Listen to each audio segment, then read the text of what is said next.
क्योंकि यह कार्यक्रम 11 तारीख को तय था, 9 तारीख तक परमिशन ही नहीं मिला था, लेकिन अंततः परमिशन मिला।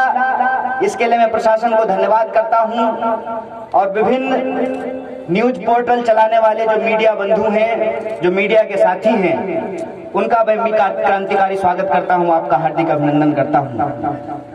दोस्तों, कई सारे लोगों ने इस बात का जिक्र किया कि बिहार में किसान आंदोलन की शुरुआत सीमांचल से हो रही है।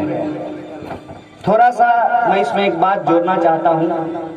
शुरुआत नहीं हो रही है, लेकिन ये पूर्णिया की धरती है, ये इलाका सीमांचल का इलाका है और यह साल महान कवि, महान कहानीकार फणीश्वरनाथ रेणु का जन्म शताब्दी वर्ष है। और उस कवि को याद करते हुए हम यह कहना जरूर चाहते हैं कि यह आगाज जो पूर्णिया से हुआ है, यह पहला बेशक न हो, लेकिन एक महत्वपूर्ण मुकाम जरूर हासिल करेगा। यह बात मैं इसलिए कह रहा हूं, इसके पीछे कहने का तर्क यह है कि मैं किसी और आंदोलन से इस आंदोलन को जोड़ करके नहीं देख रहा हूं, लेकिन मैं इतना जरूर समझता हूं कि जिस इलाके के लोग अपनी राजनीतिक शक्ति को लेकर के, अपने राजनीतिक अधिकार को लेकर के सचेत होते हैं, उनका खड़ा होना ही अपने आप में इस बात का संकेत होता है कि बदलाव होने वाला है। मैं आपसे इस विनती के साथ, इस आग्रह के साथ यह कहना चाहता हूं कि यह किसान आंदोलन सिर्फ किसानों का आंदोलन नहीं है। यह किसान आंदोलन सिर्फ खेती को बचाने का आंदोलन नहीं है। यह आंदोलन सिर्फ किसानों को एमएसपी का लाभ मिल जाए, इसका आंदोलन नहीं है। ये विनती करते हुए इसलिए मैं कह रहा हूं कि इस आंदोलन के भीतर जो ऊर्जा लगी हुई है, इस आंदोलन के भीतर जो चिंता है, उस ऊर्जा और चिंता दोनों को हमको समझने की जरूरत है। मैं सबसे पहले चिंता के संदर्भ में आपसे कुछ बातें साझा करना चाहता हूं। बहुत सारे लोग ये कह रहे हैं कि किसान को आंदोलन करने की क्या जरूरत है, वो खेत में जाकर के खेती करें। कुछ लोग तो यहां तक कहने लगे हैं कि ये किसान है ही नहीं, ये राजनीतिक दलों के भारे पे बुलाए गए लोग हैं। ये तो मैं सभ्य भाषा में बोल रहा हूं। अगर आप बिके हुए पत्रकारों और मीडिया चैनलों को सुनेंगे तो आपके कान से खून निकल सकता है। वो कहते हैं कि ये किसान नहीं है, ये आतंकवादी है। पिछले कुछ महीनों से मेरे फेसबुक पे बहुत सारा मैसेज आता है और वो मैसेज करने वाले ज्यादातर लोग जो हैं वो वेस्टर्न यूपी, हरियाणा और पंजाब के हैं। ज्यादातर मैसेज में लोग लिखते हैं, भाई साहब माफ कर दीजिए, गलती हो गया। हम सोचते हैं किस बात का माफी मांग रहा है, हमने ऐसा क्या कर दिया। तो अगले लाइन में लिखता है, आपको देशद्रोही समझने की गलती कर दी, जाके पैर न फटे बिवाई, वो का जाने पीड़ पड़ाई। जब हमारी यूनिवर्सिटी के ऊपर हमला हुआ था तो हम इस देश में घूम घूम करके लोगों को कह रहे थे कि हमारी यूनिवर्सिटी देश के खिलाफ नहीं, देश के आम आवाम के हक और अधिकार के लिए खड़ा होने वाली यूनिवर्सिटी है। हम उस वक्त भी कह रहे थे कि ये लड़ाई सिर्फ विद्यार्थियों का लड़ाई नहीं है। हम उस वक्त भी कह रहे थे कि ये लड़ाई एक विश्वविद्यालय को बचाने की लड़ाई नहीं है। ये लड़ाई दरअसल इस देश में देश के जवानों, किसानों और इस देश के आम आवाम के हक और अधिकार को बचाने की लड़ाई है। याद कीजिए, जब सीए एनआरसी का विरोध हो रहा था, उस वक्त भी हम यही कह रहे थे कि यह सिर्फ मुसलमानों का आंदोलन नहीं है। और आज जब किसानों का आंदोलन हो रहा है तब भी मैं आपसे यही कह रहा हूं कि ये सिर्फ किसानों का आंदोलन नहीं है, ये इस देश के आम और आवाम के हक और अधिकार को बचाने की लड़ाई है। और जब मैं ये बात कहता हूं तो इसके पीछे एक तर्क है, इसके पीछे एक दावा है कि मैं ऐसा क्यों कहता हूं। मैं पहली शुरुआत करना चाहता हूं अपनी यूनिवर्सिटी से। हमारी यूनिवर्सिटी में जो आंदोलन हुआ, उस आंदोलन में हम क्या मांग रहे थे? हम कह रहे थे कि शिक्षा खरीदने बेचने की चीज नहीं है। शिक्षा इस देश में पैदा होने वाले हर इंसान का बुनियादी अधिकार है।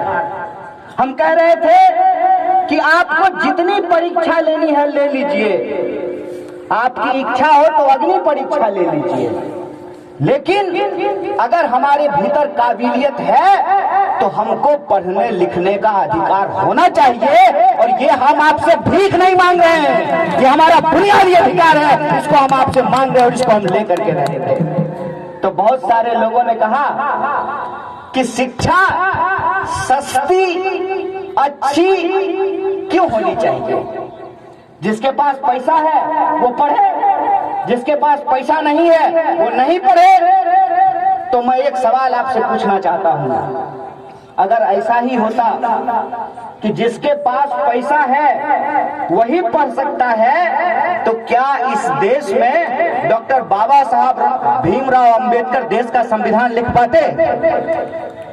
आप सोच करके हमको बताइए कि इस देश के जो नागरिक हैं, वो नागरिक कलम से लेकर किताब तक, नमक से लेकर के गेहूं तक, जूता से लेकर छाता तक, रोड पे चलते हो या हवाई जहाज में उड़ते हो, सरकार को टैक्स देते हैं।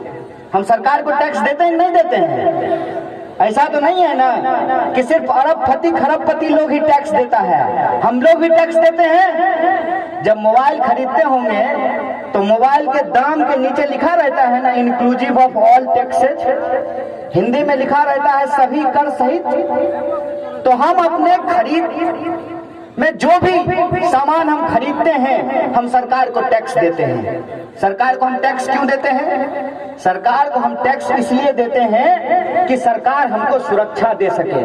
क्या सिपाही जी, सरकार वेतन देती है ना, बाप के घर से नहीं देती है ना, हमारा टैक्स के पैसा से देती है ना। किसके टैक्स के पैसा से जो है सुरक्षा कर्मियों को वेतन मिलता है? हमारे टैक्स के पैसे से मिलता है। तो सरकार हमको सुरक्षा दे सके। दूसरा, सरकार हमको शिक्षा दे सके। तीसरा, सरकार हमारे लिए स्वास्थ्य की व्यवस्था कर सके। चौथा, सरकार हमारी बुनियादी जरूरतों को पूरा कर सके, इसके लिए हम सरकार को टैक्स देते हैं। देते हैं कि नहीं देते हैं?